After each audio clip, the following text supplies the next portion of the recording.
Well, everyone, we've been talking about the war between Ukraine and Russia and how countries have continued to react to the unprovoked invasion by Russia. On this 19th day of Russia's invasion, Russia is now the most sanctioned country in the world, and the developments on the ground continue to change. Last week, when our president was asked about the continuing escalating gas prices, his answer was, "The price is going up, it's the Russians' fault." This was directly after President Joe Biden had put forth further sanctions on Russia, banning imports on all Russian oil. It's gonna go up. Can't do much right now. Russia's responsible. That comment made by our president had us scratching our heads over here at Hyfn TV, as we have been covering the over 100% increase in cost since January of 2020. Students who are now driving have been steadily seeing an increase in fuel costs. Had a ban on Russian exports come 3 years ago, this would have little to no effect on our fuel prices, as 3 years ago, the U.S. was totally independent of purchasing foreign oil. Currently, there is a lot of blame shifting. We have done our homework here at Hyfn TV and have been on this story of rising fuel costs before this current conflict. So we want to cut through all of the political noise and get to why we are getting eaten alive by gas costs at the pump. Here are 15 policies implemented since January 2020 that are costing you at the pump. Number 1 and 2, adopting new EPA oil and gas rules in November 2021. The Environmental Protection Agency announced new regulations governing methane emissions from oil and gas production, transmission storage, and distribution that would cost more than $1 billion a year.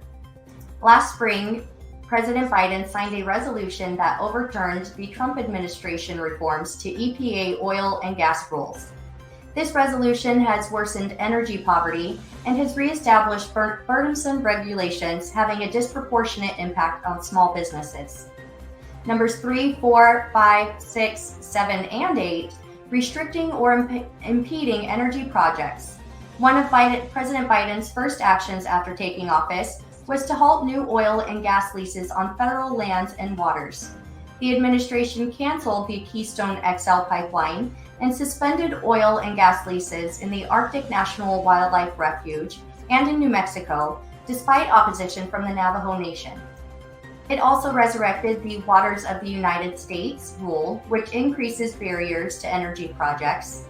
And the White House has pursued new standards for particulate matter and ozone, creating new barriers for energy project permits. The president has also rescinded the Endangered Species Act reforms, a move that has increased red tape and allows litigation to slow down energy projects. Number 9, rejoining the Paris Agreement in April 2021 without the consent of Congress. President Biden rejoined the Paris Agreement, which resulted in a very tough new regulations that, simply put, raised energy costs across the board. Number 10, appointing unaccountable energy regulators. The president has created several bodies within the White House charged with creating new policies to regulate energy. The people who run these countries or councils are elected and do not need Senate confirmation, but they have been given broad powers to come up with new executive actions, which do not need consent from Congress, to regulate the U.S. energy production.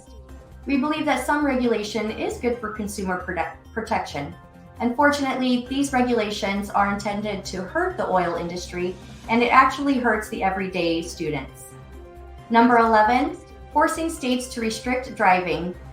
One section of the recently enacted Infrastructure Investment and Jobs Act, supported by the White House, requires every U.S. state to develop state carbon reduction plans that must be approved by the U.S. Department of Transportation, as well as be updated every 4 years. These plans are aimed at reducing driving all over the country, even for people in rural areas where public transportation is limited and driving is the only option. Number 12, 13, and 14, raising the prices of cars and trucks. The Biden administration has not taken adequate action on annual requirements and small refinery waivers for the renewable fuel standard, and in providing regulatory relief from this biofuel mandate due to economic hardship. The EPA has now finalized a new rule regulating greenhouse gas emissions from cars and trucks.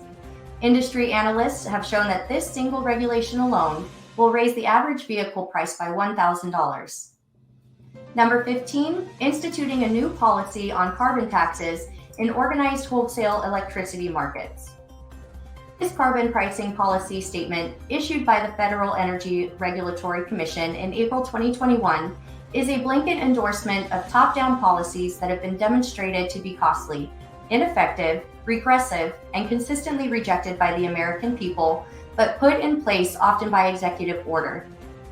Here at Hyfn TV, we are proud of being bipartisan and just reporting to you the facts and causation in fuel cost crisis in America. We do our best to cut through the political spin and bring you straight to the facts. So that was a lot to take in, but certainly important to understand.